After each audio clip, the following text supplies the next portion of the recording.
Bismillahirrahmanirrahim. Assalamualaikum warahmatullahi wabarakatuh. Alhamdulillahi wahda. Wassalatu wassalamu ala rasulillah wa ala alihi wa sahbihi wa man walaha wa la hawla wa la quwata illa billah amma ba'd. Alhamdulillah, kita bisa melanjutkan materi kita di pelajaran Akidah kelas 6. Sebelum kita belajar, kita berdoa kepada Allah Subhanahu wa taala agar Allah Subhanahu wa taala menambahkan kepada kita ilmu yang bermanfaat. Allahumma inna nas'aluka ilman nafi'a wa rizqan thayyiba wa amalan mutaqabbala. Baik. Langsung saja agar tidak panjang videonya. Halaman 85, pelajaran ke-6, ya, kelas 6. Pelajaran akidah pelajaran ke-6, halaman 85. Baik, judulnya adalah keutuhan tauhid. Ya, pekan kemarin kita sudah belajar dari buku kita, yaitu Tauhid Asma wa Sifat, yang ini menjadi bagian terakhir dari pembagian tauhid. Nah, sekarang judulnya adalah keutuhan tauhid. Tauhid terdiri dari 3 bagian. Ada namanya tauhid rububiyah, tauhid uluhiyah, dan tauhid asma wa sifat. Ketiga bagian tauhid ini merupakan satu kesatuan yang utuh. Ketiganya tidak dapat dipisah-pisahkan antara satu dan lainnya. Jadi, 3 macam tauhid ini tidak bisa dipisah-pisah dan merupakan satu kesatuan. Artinya,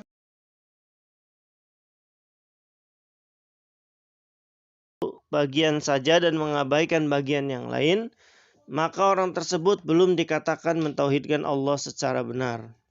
Ya, sebab nanti di sana ada orang-orang kafir, ya, yang juga meyakini tauhid rububiyah. Ya, mereka meyakini Allah menciptakan sesuatu, ya, Allah mengatur alam semesta, Allah yang menghidupkan dan mematikan. Jadi mereka mengakui tauhid rububiyah. Yang mereka tidak akui adalah tauhid uluhiyah dan tauhid asma wa sifat. Baik, nanti insya Allah ada contohnya.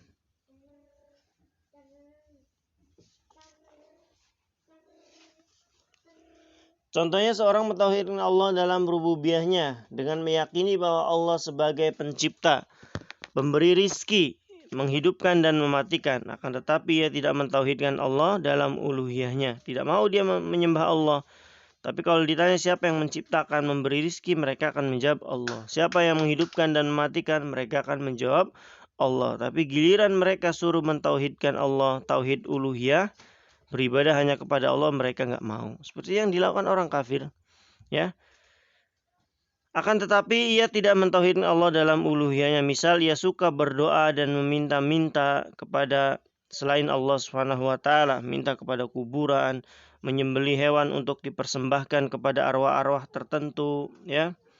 Memberikan sajian untuk makhluk-makhluk tertentu dan lainnya.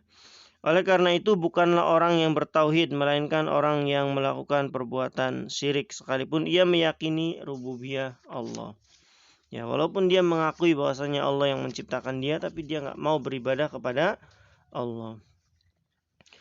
Sebaliknya, apabila ada orang yang taat melaksanakan ibadah kepada Allah, melaksanakan tauhid uluhiyah, namun dia tidak melaksanakan tauhid rububiyah, misal meyakini bahwa cincin yang ia pakai dapat mendatangkan manfaat, seperti dapat memudahkan untuk mendapat rizki, menolak mudarat, atau menyembuhkan penyakit, dan lain-lain, maka orang seperti ini bukanlah orang yang bertauhid, melainkan orang yang melakukan perbuatan syirik. Ya, kenapa? Karena dia telah tidak mengakui tauhid rububiyah Allah. Pada umumnya semua makhluk mengakui rububiyah, ya, bahkan nanti ada iblis, ya, dan yang lain-lainnya juga mengakui tentang tauhid rububiyah ini. Namun banyak dari mereka mengingkari Allah dalam hal uluhiyah maupun asma wa sifat. Al-Quran menggambarkan hal tersebut dalam 2 fakta berikut. Pertama, iblis meyakini tauhid rububiyah. Bayangkan oleh kalian, iblis laknatullah alaih, dia meyakini tauhid rububiyah. Apa artinya? Tauhid mengakui bahwasanya dia diciptakan oleh Allah, ya.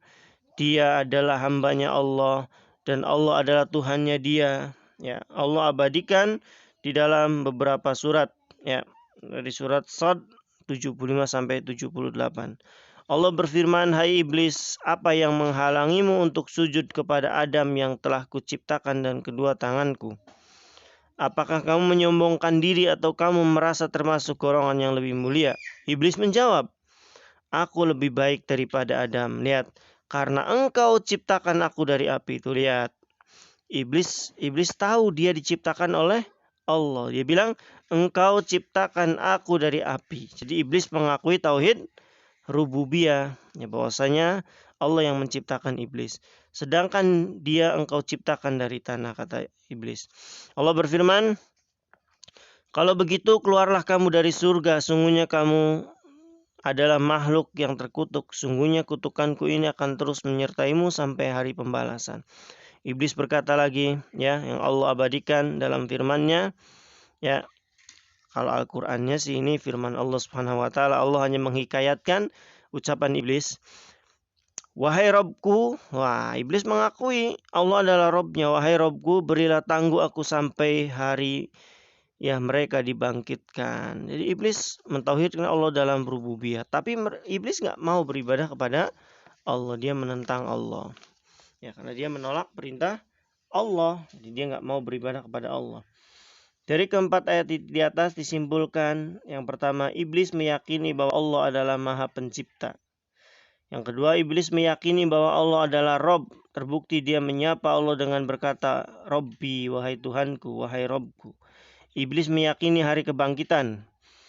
Meskipun demikian iblis tetap dilaknat oleh Allah karena tidak mau melaksanakan tauhid uluhiyah, yakni menolak perintahnya untuk bersujud kepada Adam, ya. Loh, kok malah disuruh sujudnya kepada Adam? Di sini bukan sujud ibadah sebagaimana kita sujud penghormatan saat itu, ya. Karena Allah yang memerintahkan, tapi dia menolak, ya. Bukan iblis suruh beribadah kepada Nabi Adam, bukan. Tapi karena posisi Nabi Adam saat itu adalah dia baru dan dia lebih berilmu saat itu, jadi Allah ajarkan Adam segala sesuatu, dan ini sebagai penghormatan. Sujudnya sujud penghormatan, bukan sujud ibadah. Yang kedua, orang-orang musyrik meyakini tauhid rububiyah. Orang-orang musyrik yang hidup pada zaman Nabi, ya, sebenarnya mengakui bahwa Allah merupakan pencipta langit dan bumi. Akan tetapi mereka tidak mau beribadah kepada Allah dengan cara yang benar, melainkan dengan menjadikan berhala-berhala sebagai perantara dalam beribadah kepada Allah. Allah berfirman, "Wala in sa'altahum man khalaqas samawati wal ard la yaqulunallah." Dan sungguhnya jika kamu tanyakan kepada mereka siapakah yang menciptakan langit dan bumi, tentu mereka akan menjawab Allah, ya. Allah, "Wala in sa'altahum man khalaqas samawati wal ard la yaqulunallah." Lah, kata Allah, la yaqulunallah. Mereka menjawab Allah. Jadi orang kafir pun begitu. Jadi, ya, kesimpulannya adalah tauhid rububiyah, ya, bahwasanya Allah menciptakan, mengatur, menguasai, menghidupkan, mematikan, ini diakui juga oleh orang-orang kafir. Bahkan iblis pun mengakui. Cuman permasalahannya mereka tidak mau mentauhidkan Allah dalam uluhiyahnya. Mereka tidak mau beribadah kepada Allah sehingga mereka tetap kafir, ya, walaupun mereka mentauhidkan rububiyahnya. Ya, tauhid rububiyahnya ada, tapi tauhid uluhiyahnya tidak ada. Insyaallah semoga kalian paham. Kalau tidak paham boleh ditanyakan, ya, ke Ustaz.